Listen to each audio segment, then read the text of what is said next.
Man, this Jays offense is in a really, really tough hole right now. However, Alek Manoah, the rest of the pitching staff, and the defense today was outstanding as Toronto Blue Jays beat the Boston Red Sox 1-0 at Rogers Center. Obviously, I was at the game like I told you guys in yesterday's video.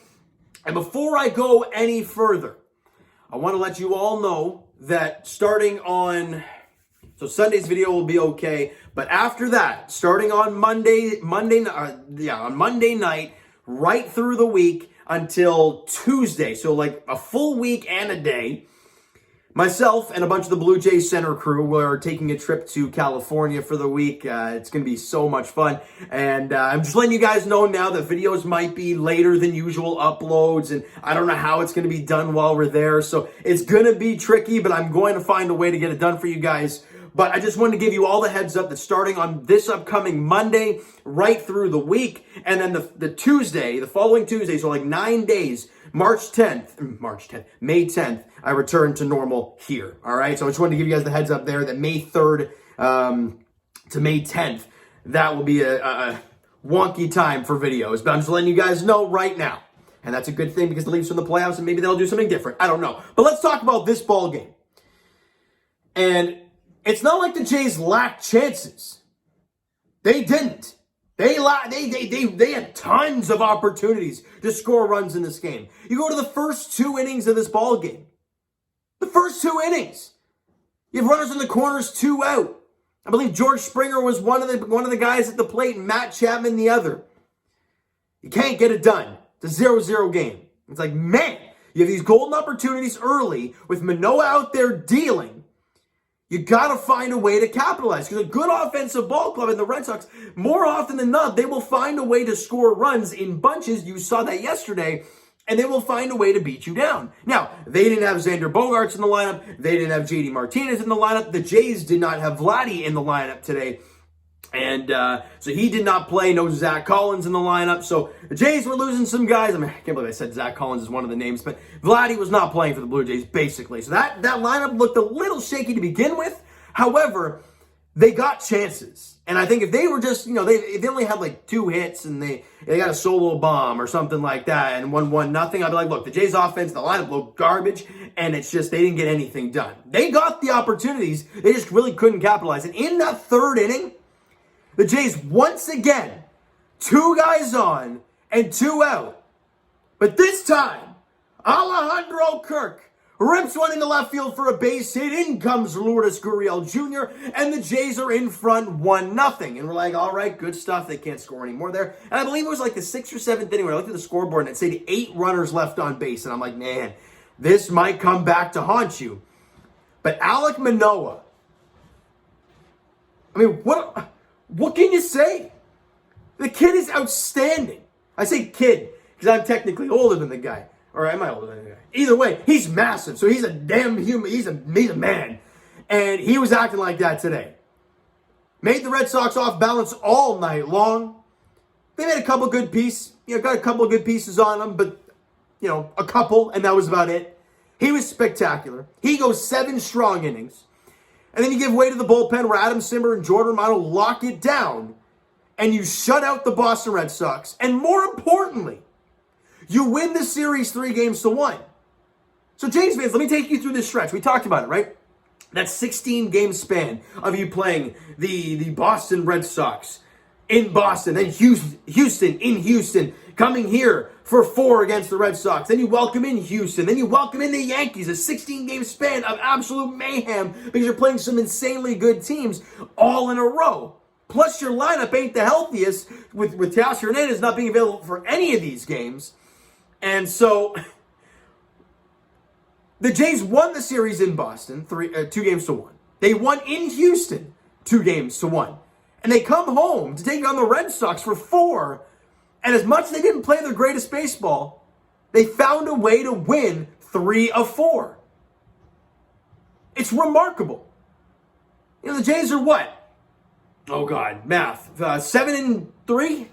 I believe it's 7-3 in this stretch, which is phenomenal so far. Obviously, you still have 2 more series to go through to, fully capitalize on this opportunity. And we're really, people are going to say, well, the Yankees are red hot. Well, yeah, when you're playing the Orioles twice and the Guardians once, I mean, what do you expect to happen? And they're doing what they're supposed to do, don't get me wrong. But the Jays are going out there against these damn good teams, and they're winning series. They're finding a way to win series, and that is important moving down the stretch. Because Jays fans, we are now, worth what?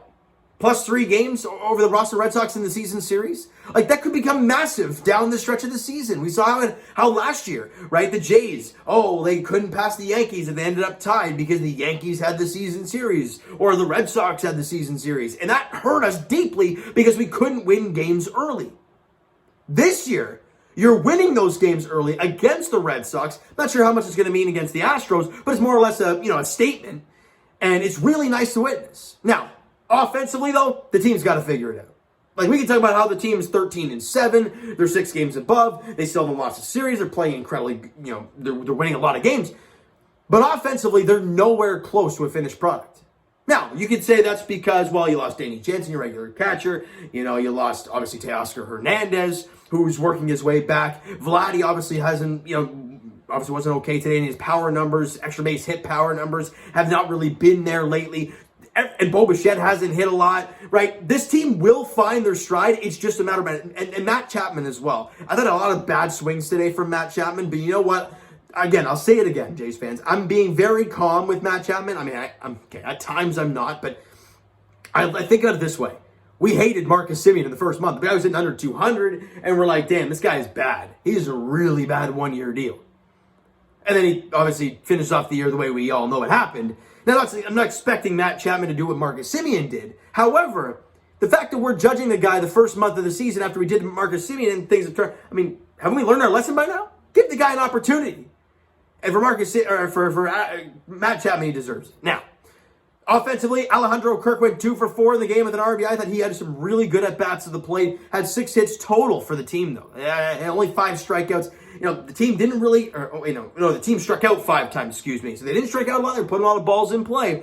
But they only had 6 hits, and that's got to get better. A team like the Houston Astros, a team like the Yankees who are mashing baseballs right now, they will find a way to score runs, and this team, they have to find a way to score runs, all right? Pitching-wise, though, look, as much as we can talk negative of the offense, the pitching was phenomenal.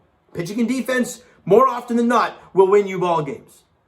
And Alek Manoah was unbelievable again.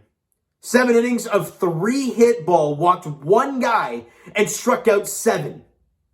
Dropping his ERA to 1.44 on the year. Incredible stuff from the big right-hander. And Adam Simmer goes out there and does a great job. I think it was 8, 9, and 1 he faced and did a job. And then Jordan Romano goes out there against Verdugo, against Devers, and Kike Hernandez. One of those guys. Devers gets a base hit. So Jackie Bradley Jr. as well.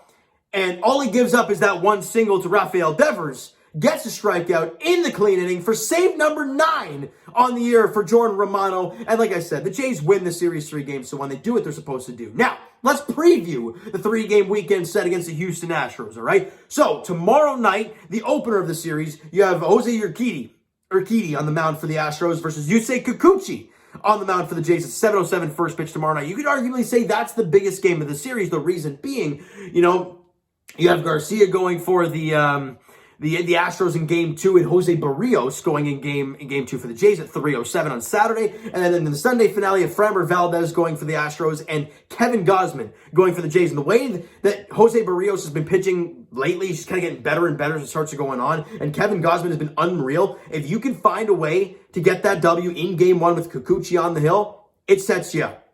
It really does. All right, Jays fans? So I don't really want to talk about this game anymore because a 1-0 game. Look, we talked about how great the pitching was. We talked about the negative of the offense. We previewed the series.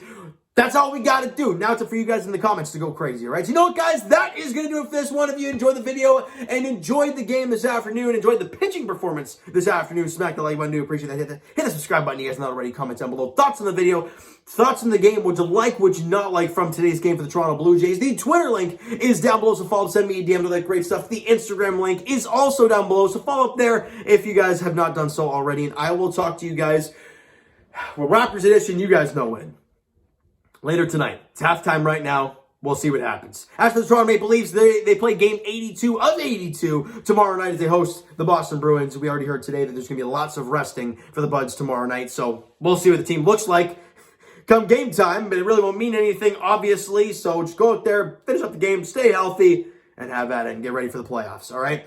And for the Toronto Blue Jays, as we talked about, they open up a 3-game set at Rogers Center against the Houston Astros. Friday night, Jose Urquidy gets the ball for the Astros in Game 1 against Yusei Kikuchi at 7:07. Game 2 is Saturday, Garcia versus Barrios, 3:07 at Rogers Center. And Sunday, Framber Valdez and Kevin Gausman at 1:37 rounds out the 3-game set against the Astros, all right? So you know what, guys? That is going to do it for this one. If you enjoyed the video and enjoyed the win this afternoon, we'll talk to you guys then.